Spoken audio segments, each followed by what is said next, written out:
hundreds of America's campuses, from Ivy League colleges to Berkeley. I spoke on The Today Show and hundreds of other nationwide programs. I also expressed my views on the subject of Vietnam in hundreds of weekly columns that were carried nationally. I ask only that my opponents study the subject and learn the facts before we meet in public or serious discussion. So often they failed to do that in the past.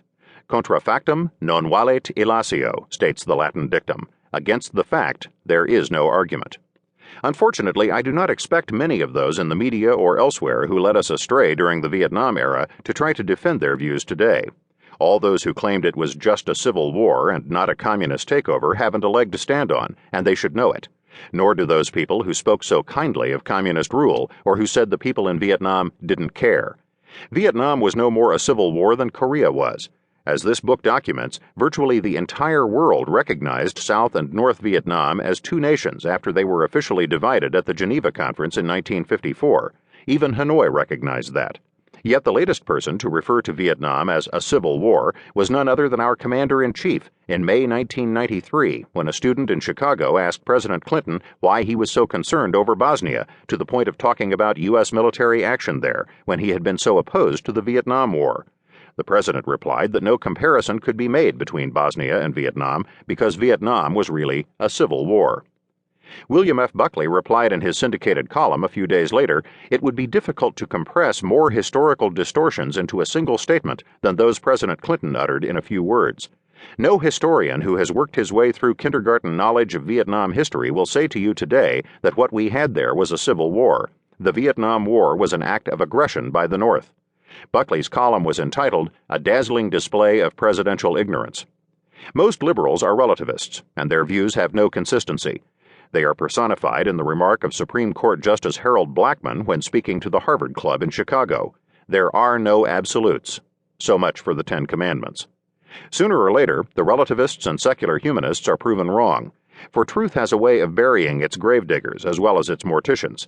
To all the pilots, politicians, professors, and reporters of the world, truth is nothing more nor less than conformity between the mind and objective reality. Truth is not just a point of view. Chapter 1. False Prophets. 10 years after the communist takeover of South Vietnam, a prominent American professor, Lauren Baritz, in his book Backfire, 1985, ridiculed the notion that freedom means anything to Asians. To Baritz, they are all peasants to whom thought is an unknown luxury. Try telling that to students in graduate schools at Harvard, Yale, MIT, and elsewhere who have to compete with Asians. Baritz scoffs at the idea that Asians, sitting in their mud huts, ever think of God or democracy. First of all, it is Africans, not Asians, who sometimes sit in mud huts. Secondly, Asians, who constitute half the world's population, value freedom very dearly. They bitterly resent having communist dictatorships foisted on them, as happened in Vietnam. Ask any Asian who escaped from Vietnam, China, Tibet, North Korea, Laos, or Cambodia. As for thinking about God, perhaps Baritz does not do that, but he should not speak for half of the world's population, whom he knows so little about. Listen to the words of General Lewis Walt, the first commander of the Marines in Vietnam from 1965 to 1967. General Walt also spent several years in China, Korea, and other parts of Asia. Speaking of the Vietnamese, he explained, "The reason vast numbers of people flee communism is plain. The Viet Cong deny the people individual dignity, religious freedom, cohesive family life, and the ownership of private property. These, he insisted, are the very things the Vietnamese traditionally most cherish." Why should we take a man like Baritz seriously?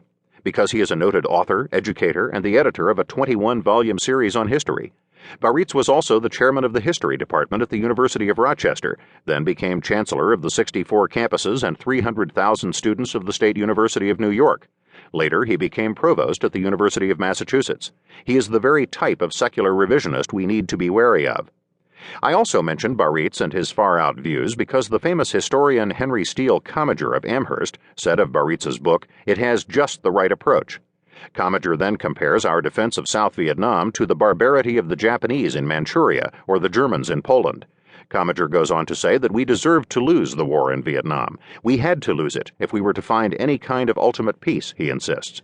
Commager refers to our defense of Vietnam as a massive blunder, not because we failed to keep South Vietnam free, but because we tried to do so in the first place. For another egregious comment by a noted historian, listen to William Appleman.